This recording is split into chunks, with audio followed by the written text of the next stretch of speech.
Hey there, welcome to LSAT Demon Daily. I'm Ben Olson, that's Nathan Fox. We're the founders of LSATdemon.com and our weekly podcast, Thinking LSAT. We have an email here from Lindsey. Hello, Ben and Nathan. The diversity statement is the component of applications I've heard the most contradicting opinions about in my research. I'd appreciate your perspectives on what you think is appropriate to talk about in this section. For a brief background on my specific concern, I've gone through serious hospitalizations all of my life, especially during college. My perseverance through these events is something I am proud of.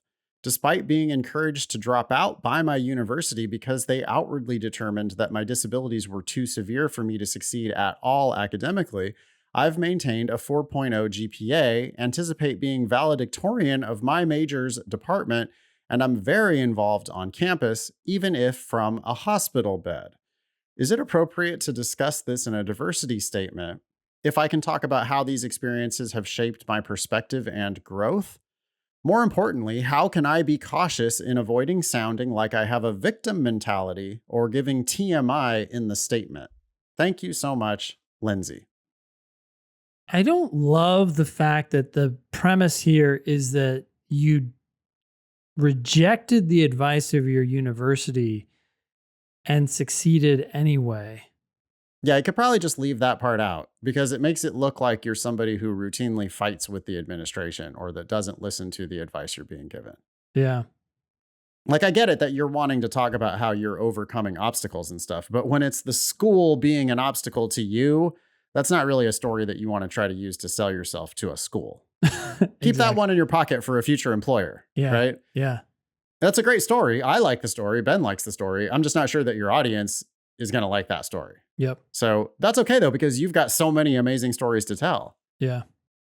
I mean, the fact that you're active on your campus from a hospital bed sometimes seems like it absolutely makes you a diverse candidate. Yeah. That seems like it absolutely provides you a diverse lived experience that clearly no one else has. Yep.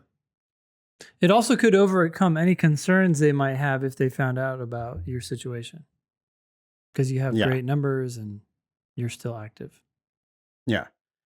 One possible concern is that if you start talking about disabilities, I think many readers are going to immediately just infer from that, true or false, that you had extra time accommodations on your LSAT, also probably extra time accommodations on your college exams. They are not allowed to discriminate against you legally because of that, but human nature might be such that they look then at your LSAT, look at your GPA and go, yeah, well, how much is that really worth to us? Nathan, I totally agree with that. What do you think about this, like, sort of maybe sly, not so sly way of addressing that by commenting on that in your personal statement, or I'm sorry, in the diversity statement by saying, hey, I did all this stuff. I had these challenges. I never sought accommodations. Just one sentence. Except for this applicant, I'm sure did. Yeah. If you didn't.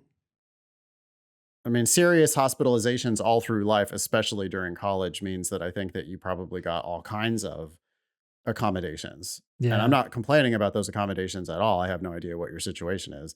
Just know that the reader might look at that and go, yeah, like this LSAT, is it a 35-minute LSAT? Is it a 53-minute LSAT? Is it a 70-minute LSAT? Is it a unlimited stop the clock breaks and, all the wild accommodations that people get these days? And that even if you didn't. So yeah, if you had not gotten any accommodations, I can see a one sentence thing, here's who I am. I'm the type of person who has all these problems and does not ask for special treatment. Mm-hmm. If you can't make that case, then just don't worry about it. Talk about being valedictorian of your major's department. Yeah. I mean, that already, like, the 4.0 speaks for itself.